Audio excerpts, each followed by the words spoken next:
इस वीडियो में देखिए 7 मार्च का आपका सामाजिक विज्ञान का 101% आपका असली क्वेश्चन पेपर लेके आ चुका हूं। देखिए पूरा आपका पेपर है, सेट आपका ए है, A to Z क्वेश्चन कराएंगे। देखिए 75 आपका यहाँ पे मैक्सिमम मार्क है, 3 घंटे का समय। देखिए पूरा पेपर और आपको यहाँ पे पूरा आपको कोड ही मिल जाएगा, 300 आपका विषय कोड है। इसके बाद अगर आप इसके बाद आपका दूसरे प्रश्न पर जाएंगे तो आपको यहाँ पे सिंपल तरीके से देखिए आपको यहाँ पे कुछ आपके इंग्लिश में इंस्ट्रक्शन मिलेंगे। आप इन इंस्ट्रक्शन को आप देखिए, हिंदी और इंग्लिश में आपका सेम सेम है और यहां से आपका क्वेश्चन स्टार्ट होता है। तो चलिए आज के वीडियो पार्ट 2 का आंसर देंगे। मैंने आपको सभी ऑब्जेक्टिव के आंसर मैंने आपको दे दिया है, ठीक है। इसके अलावा आपको मैंने रिक्सान के आंसर दे दिया है, साथ में आपको यहाँ पे सही जोड़ी के आंसर कर दिए हैं और एक वाक्य में उत्तर इनका भी आंसर दे दिया है और साथ में आपके सत असत वाले क्वेश्चन, ठीक है। तो प्रॉपर मैंने आपका इनका आंसर आपको दे दिया है। एक एक क्वेश्चन आप रट लेना अथवा सहित, और क्वेश्चन 6 से लेकर यहाँ पे हर एक क्वेश्चन का आंसर मैंने 13 तक का आंसर आपको यहाँ पे दे दिया था। और आज के इस वीडियो में क्वेश्चन देखिए आपको यहाँ पे 14 से लेकर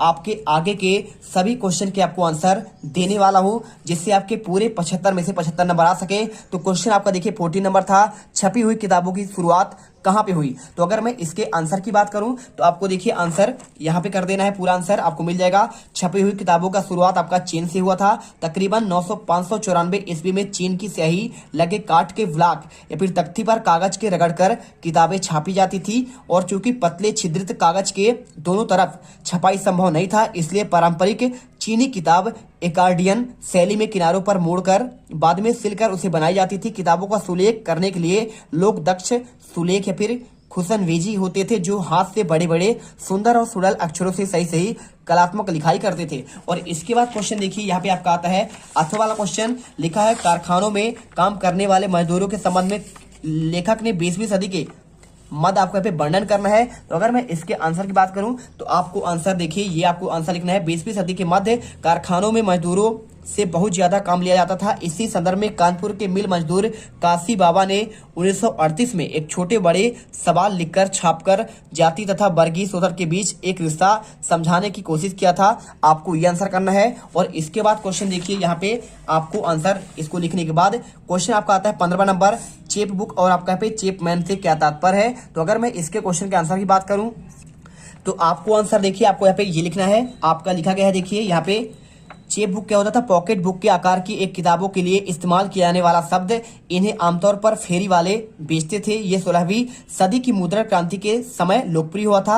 आप करना है। और चेपमैन के देखिए सिंपल सी बात है, पॉकेट बुक हुआ करता, ठीक है। तो आप इसे जैसे आप यहाँ पे आपको आज के समय में आपको यहाँ पे डिक्शनरी कहते हैं, वही आपका चेप बुक था। और चेपमैन क्या था, इंग्लैंड में पेनी चेप्स बुक से एक पैसिया किताबें बेचने वाला। देखिए जो यहाँ पे आपका किताबें बेचते थे उसे कहते चेपमैन कहते थे, ठीक है। और इसके बाद क्वेश्चन देखिए यहाँ पे आपका प्लाटेन क्या है। तो प्लाटेन का आंसर देखिए, लेटर प्रेस छपाई में प्लाटेन एक बोर्ड होता है और जिसे छोटे कागज के पीछे दबाकर टाइप की छाप की जाती थी। पहले यह बोर्ड का काठ का होता था और बाद में इस्पात का बनने लगा, ठीक है। आपको आंसर करना है। और इसके बाद क्वेश्चन देखिए 16वां, निजी क्षेत्र से क्या तात्पर्य है। और साथ में आपको यहाँ पे पूछा गया है प्रोटेस्टेंट धर्म सुधार आपका क्या है, ठीक है। तो निजी क्षेत्र देखिए आपको यहाँ पे आंसर इसका आपको मिल जाएगा। हर एक क्वेश्चन का आपको आंसर यहाँ पे दिया जाएगा। निजी क्षेत्र की बात करें अगर मैं तो ये रहा इसका आंसर, आप लिख दीजिए। निजी क्षेत्र में परिसंपत्ति पर स्वामित्व, सेवाओं के वितरण की जिम्मेदारी एकल व्यक्ति या कंपनी के हाथों में होती थी, जैसे Tata iron and steel, Birla company, Mahindra and Mahindra company आदि के कंपनियां। और इसके बाद क्वेश्चन पूछा गया इसमें प्रोटेस्टेंट धर्म की बात कर रहा है। तो इसका आंसर आपको यहाँ पे ये मिल जाएगा। देखिए 16वीं सदी की यूरोप में रोमन कैथोलिक चर्च में सुधार का आंदोलन, मार्टिन लूथर प्रोटेस्टेंट सुधारक में एक थे। इस आंदोलन से कैथोलिक ईसाई मत के विरोध में कई आपकी धाराएं निकली। आपको आंसर कर देना है, इस आंसर कर लीजिए। और इसको करने के बाद आपको यहाँ पे आंसर क्वेश्चन 17 आता है, वैश्वीकरण को बढ़ावा देने वाले कारक का आपको बताना है और प्राथमिक क्रियाएं क्या है। तो अगर मैं इसके आंसर की बात करूं तो देखिए अगर मैं इसके आंसर की बात करूं तो आपका वैश्वीकरण से आपका तात्पर्य क्या है। तो आप यहाँ पे आंसर देखिए, बढ़ाने वाले कारक को पूछा गया। तो वैश्वीकरण को बढ़ावा देने के लिए प्रमुख कारक बहुराष्ट्रीय कंपनियां, उच्च प्रौद्योगिकी, यातायात के विकसित साधन, विश्व व्यापार संगठन, सूचना प्रौद्योगिकी आपके यहाँ पे प्रमुख होंगे। साथ में आपको यहाँ पे देखिए वैश्वीकरण से आपका तात्पर्य इसे पढ़ लेना है, अधिक विदेश व्यापार और अधिक विदेशी निवेश के कारण विभिन्न देशों के बाजारों और उत्पादनों में एक एकीकरण हो रहा है और विभिन्न देशों के बीच परस्पर संबंध और तीव्र एकीकरण की प्रक्रिया को आपका वैश्वीकरण कहते हैं। आप इसे पढ़िए। और इसके बाद देखिए प्राथमिक क्रियाएं पूछा गया है, तो यहाँ पे आपको सिंपल तरीके से आपको यहाँ पे इसका भी आंसर आपको यहाँ पे मिल जाएगा। देखिए हर एक क्वेश्चन का आपको आंसर मिलेगा। वन देखिए ये आपका निजी क्षेत्रक की बात कर रहा है, तो निजी क्षेत्रक आपको यहाँ पे ये मिल जाएगा। तो यहाँ पर देखिए आपको यहाँ पे प्राथमिक आपका क्रियाएं की बात कर रहा है, तो प्राथमिक क्रियात्मक आपको लिख देना है। हम प्राकृतिक संसाधनों का प्रयोग करके किसी वस्तु का उत्पादन करते हैं, इसे प्राथमिक क्षेत्रक कहते हैं। जैसे कृषि आपका यहाँ पे देखिए कैसे से आपका धान की खेती, गेहूं की खेती आपका होता है, रबी और खरीफ वाली फसल, मत्स्य पालन होता है आपका प्राथमिक होता है, और पशुपालन और खनन आपके ये कहला जाएंगे प्राथमिक आप क्रियाएं कहलाएंगे। और इसके अलावा देखिए आप यहाँ पे देखेंगे क्वेश्चन आपका यहाँ पे 18वां लिखा गया है, जैव विविधता से क्या है, यह मानव जीवन के लिए क्यों आवश्यक है और वनों का संरक्षण क्यों आवश्यक है। तो सबसे पहले आप देखिए यहाँ पे जैव विविधता, तो जैव विविधता क्या होता है। जैव विविधता वन्य जीवन और कृषि फसलों के लिए विविधता का प्रतीक है। भाई जैव विविधता मतलब आपका एक ही जगह पर जीव जंतु भी हो, मनुष्य भी हो, पेड़ पौधे भी हो, पशु पक्षियां भी हो, सब कुछ हो, वो कहलाता है आपका पे बायोडाइवर्सिटी कहलाता है। और ये क्वेश्चन आपका पे 101% डायरेक्टली छपेगा। देखिए जैव विविधता वन्य जीवन और कृषि फसलों में विविधता का तीव्रता है। वनस्पति और वन्य जीव में अनेक प्रकार के पेड़ पौधे, जीव जंतु, मनुष्यों में मानव की अनेक जातियां उपजातियां पाई जाती है, इन्हें कहते हैं बायोडाइवर्सिटी। और आपको आंसर कर देना है। और इसके बाद क्वेश्चन देखिए यहाँ पे आपका पूछा गया है वनों का संरक्षण क्यों आवश्यक है। तो आप लिख दीजिए दैनिक आवश्यकता की पूर्ति और प्राकृतिक संतुलन के लिए वनों का संरक्षण आवश्यक है। हम ठीक है, तो आप यहाँ पे देख लो पूरा।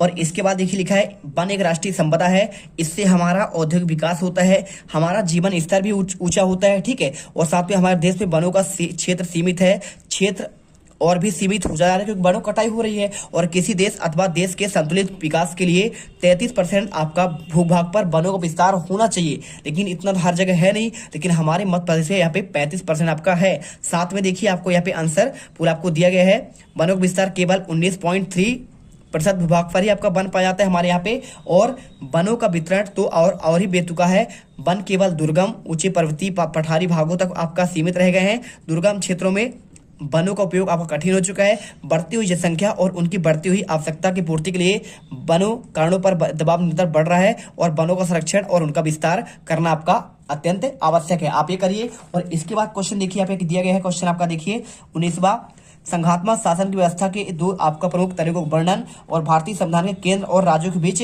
शक्तियों का आपका बंटवारा का बताना है आंसर।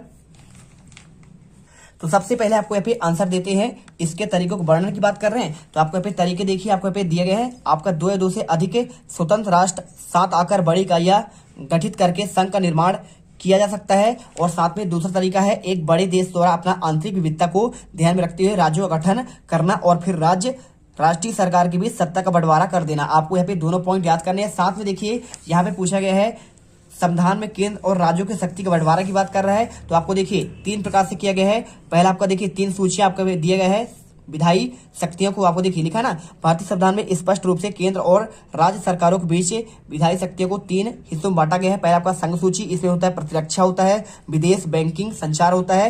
राज्य सूची में देखिए पुलिस होते हैं, व्यापार होते हैं, वाणिज्य, कृषि और सिंचाई आपका पे राज्य सूची के अंतर्गत आते हैं। संवर्ती आपका देखिए दोनों आता है, शिक्षा भी दोनों आता है, केंद्र और राज्य मिलकर करते हैं। वन का भी आपको करते हैं केंद्र और राज्य, विवाह, मजदूर संघ जैसे आपके विषय आपके शामिल होते हैं। आपको आंसर कर लेना है। और इसके बाद क्वेश्चन देखिए यहाँ पे आपका पूछा गया है मुद्रा आवश्यकताओं के दोहरे सहयोग की समस्या को किस तरह सुलझाती है।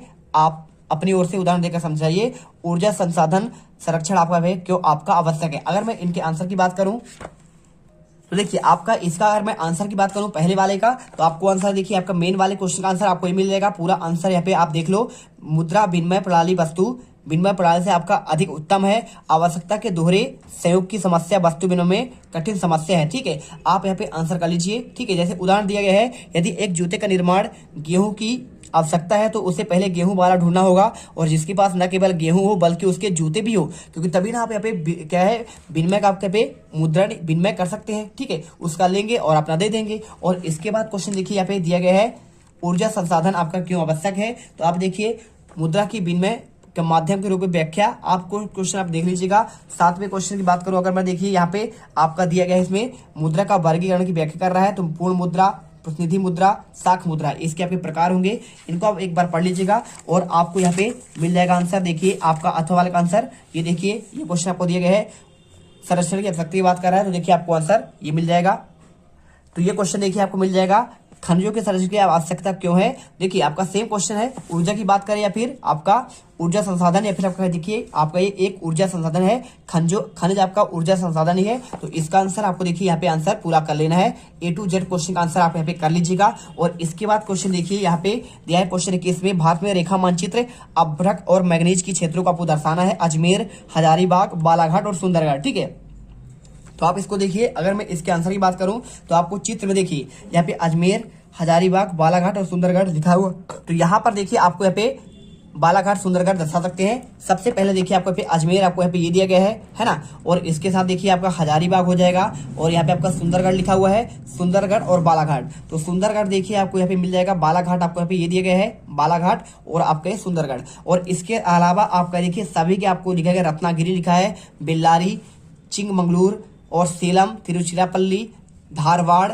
बैलाडीला, और इसके साथ देखिए आपका पे यहाँ पे गया, जयपुर, जबलपुर, रायपुर, ये आपके सभी क्या हैं, यहाँ पे आपके खनिज आपके लौह अयस्क वाले क्षेत्र कहलाते हैं। तो आप इन्हें कर लीजिएगा। और इसके बाद क्वेश्चन देखिए आपको यहाँ पे मिलेगा क्वेश्चन 22वां, भारत में सौर ऊर्जा का भविष्य उज्जवल क्यों है। तो ये क्वेश्चन का अगर मैं आंसर की बात करूं तो इसका आंसर देखिए आपको ये मिल जाएगा, पूरा लिखा है, भारत में ऊर्जा का भविष्य उज्जवल होने का निम्न कारण है। भारत एक उष्णकटिबंधीय देश है जहां पर सूर्य प्रकाश साल भर प्राप्त होता है और यहाँ सौर ऊर्जा के दोहन असीम संभावनाएं हैं। आप ये देख लो, पूरा आंसर यहाँ पे कर लीजिएगा। ठीक है, प्रॉपर तरीके से आप यहाँ पे आंसर करिए। और इसके बाद क्वेश्चन देखिए आपको यहाँ पे मिलेगा, क्वेश्चन आपका 23वां लिखा है आपको यहाँ पे 22वां, उपनिवेशवाद में राष्ट्रवाद के उदय की प्रक्रिया उपनिवेशवाद विरोधी आंदोलन से जुड़ी हुई है। और आपका यहाँ पे 23वां। ठीक है, चलिए आपको एक करके आंसर देते हैं अथवा का।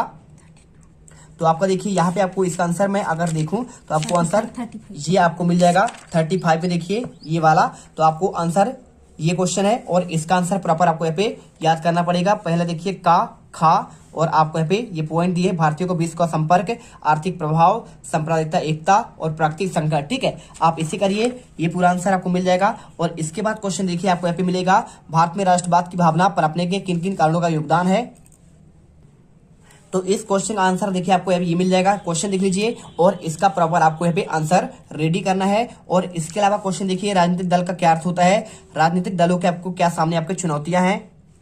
देखिए अगर मैं बात करूं राजनीतिक दल की परिभाषा, तो आपको देखिए ये क्वेश्चन आपका 2022 में आपका ऑलरेडी आ चुका है। तो आप इसे देख लो पूरा आंसर। राजनीतिक दल लोग एक ऐसा संगठित समूह है जो देश के राजनीतिक और आर्थिक समस्याओं के बारे में समान विचार रखते हैं, जो संवैधानिक और उपायों द्वारा सरकार पर नियंत्रण प्राप्त करने के लिए प्रयत्न करते हैं। ये क्वेश्चन। और इसके बाद आपको यहाँ पे बात कर रहा है इनके सामने क्या क्या चुनौतियां हैं। तो देखिए आंतरिक लोकतंत्र का अभाव है, वंशवाद की चुनौती है, ठीक है, धन और आपराधिक तत्वों की घुसपैठ और विकल्पहीनता की स्थिति। ठीक है, आपको आंसर ये कर लेना है। और इसके बाद क्वेश्चन देखिए यहाँ पे आपको ये क्वेश्चन आपके कंप्लीट होते हैं। इसके अलावा मैं आपको कुछ आपके इंपॉर्टेंट क्वेश्चन दे रहा हूं। देखिए दांडी यात्रा से आप क्या समझते हैं, आप इसे जरूर पढ़िएगा। साथ में आपको यहाँ पे असहयोग आंदोलन की बात कर रहा है, महात्मा गांधी का नमक यात्रा का आपको यहाँ पे वर्णन करना है। ये क्वेश्चन ऐसे हैं जो आपको यहाँ पे डायरेक्टली आपको पेपर में आपको देखे जाएंगे।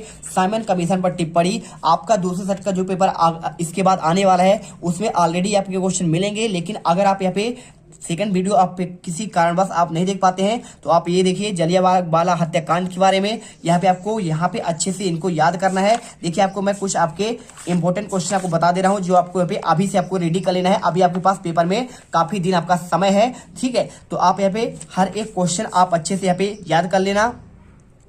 जैसे आपका यहाँ पे दिया गया, देखिए यहाँ पे आपका लिखा गया है केनाल कॉलोनी किसे कहते हैं, तो आप इसे भी पढ़ लीजिएगा एक बार। और इसके अलावा देखिए कुछ आपके क्वेश्चन अन्य आपके यहाँ पे चैप्टर पर मिलेंगे।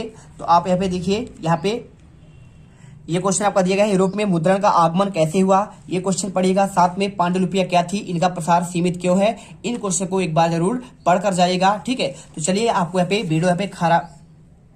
अब तुम लोग गलती से अगर नए हो तो सब्सक्राइब करो, वो जो लाल वाला बटन है उस पर अपने जीजा जी फेंक के मारो या फूफा जी, मुझे नहीं पता, बस क्लिक हो जाना चाहिए। अब मैं भी जा रहा हूं, मुझे मुठिया पेलने जाना है। बाय।